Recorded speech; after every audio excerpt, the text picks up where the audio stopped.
If it doesn't seem strange to you that a Baptist country lawyer in North Carolina would be on the Karamah board and speaking to you, it seemed a bit strange to me.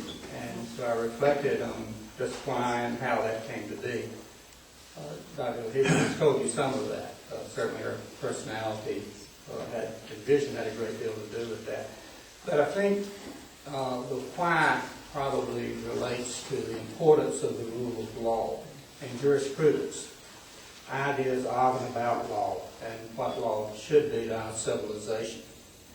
It was 61 years ago yesterday that the United Nations proclaimed this Universal Declaration of Human Rights, Article 1 of which says, all human beings are born free and equal in dignity and rights. At that time in our country, particularly in our part of the country, the South, there were very powerful white men who were quoting scripture to justify denying equal dignity and rights to segments of our population. And continued to do that during my lifetime. And a couple of decades later, Martin Luther King and others forced us to look at our professed values,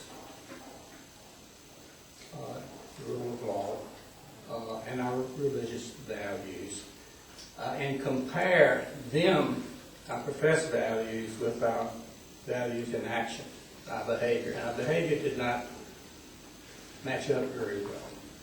As a result of that confrontation, intellectual honesty in confronting that, things changed. Now, 4 decades later, I think that the work of Karamah really parallels the work of Dr. King in compelling us to compare our values to our behavior internationally. Dr. Avery mentioned that I had the opportunity to start a new law school. Actually, I was founding dean of 2 law schools, 30 years apart, both of which were empowered really to do things that weren't being done elsewhere to meet needs, create community leaders who would serve the needs of people and empower others and really free them. I've had a lot of wonderful opportunities, certainly more than my fair share during my lifetime.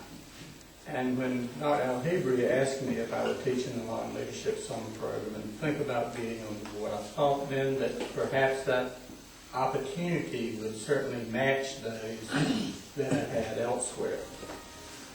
When I got to the Law and Leadership Summer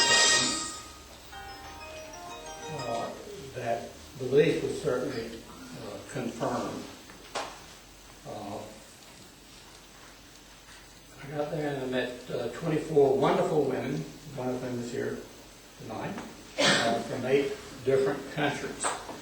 I was so impressed with them, certainly as individuals and as a group, but even more as part of a network. The Law and Leadership Summer Program now has 125 alumni. Dr. Hebrew talked about our increasing our capacity. She talked about an international network of women, Muslim, Jewish. If we can truly build the capacity of Karamah, 24 students a year, in 3 more years we had 200 alumni of the summer program. If we can build that capacity, we can make all of these things happen much faster. But it's going to require really the efforts of all of us, each doing a little as a part of the network. And if we do that, we can have a great impact on the world. First law school that I was able to help start had a distinguished state senator from North Carolina who was on one of our development committees. And he remarked at that time that there are few opportunities left in this world to do really pioneering work and make really significant contributions. And he saw working in that then you create a different kind of law school as one of those kinds of opportunities. If that was one of those kinds of opportunities, what kind of opportunity is this we have to do really pioneering work that will change the world and make it better? Thank you.